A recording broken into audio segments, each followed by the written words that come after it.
So here again we are going to learn about one of the important topics of fluid mechanics, which is rate of flow and continuity equation. So let us see first of all that what do you mean by rate of flow. Okay, so rate of flow, it is defined as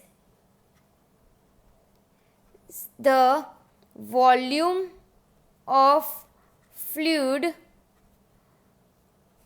flowing per unit time.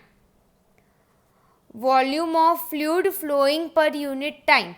It is denoted by the symbol Q and it is also referred to as discharge. Okay, so discharge is nothing but volume V per unit time T. Its unit is meter cube per second. Okay, clear? So rate of flow is defined as the volume of fluid flowing per unit time. Volume by time and its unit is meter cube per second. Now let us understand that what is continuity equation. So here I am drawing a two section of say pipe. Okay, this is suppose section 1 and this is suppose section 2. Now fluid is flowing through this pipe. So the whatever amount of volume of water is entering to this section of pipe, same amount of water will leave through this section 2 of the pipe, and it is based on the law of conservation of mass, or here we can say volume. Okay, so whatever amount of volume will enter through this section of pipe, the same amount of volume, the same volume of fluid will or water will leave through the section 2 of the pipe. So writing some equation at section 1 and at section 2, that is the rate of flow at section 1 is equals to volume rate of flow at section 2. Okay, so volume is nothing but area into length. So A1 L1, and at section 1 is equals to volume rate of flow at section 2. So it is nothing but A2 into L2 at section 2.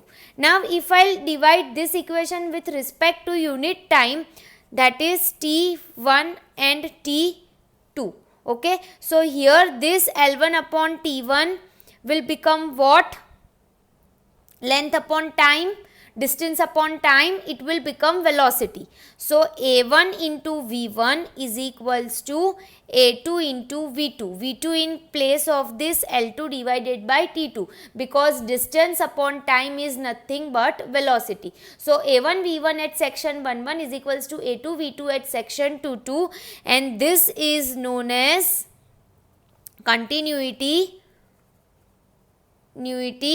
equation.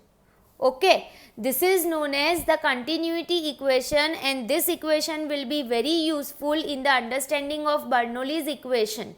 Okay, the Bernoulli's equation which you will study will be easily understood if you are clear with the concept of the continuity equation. Now I want to add something over here, that here if the density of the fluid is constant, then this equation will appear like this. Okay, because density is constant at both the sections. But if the density of water at section 1 and fluid and density of fluid at section 2 is getting changed, okay, and that is possible if the two different fluids are present. So if that case appears, then this equation will become rho 1 A1 V1 is equals to rho 2 A2 V2. But this case is mostly not possible. Okay, so as we will generally consider only one type of fluid. Okay, so here mostly in most of the cases the density rho 1 and rho 2 will be same, and in that case rho 1 is equals to rho 2 is equals to rho, and our equation will become this, which is A1 V1 is equals to A2 V2.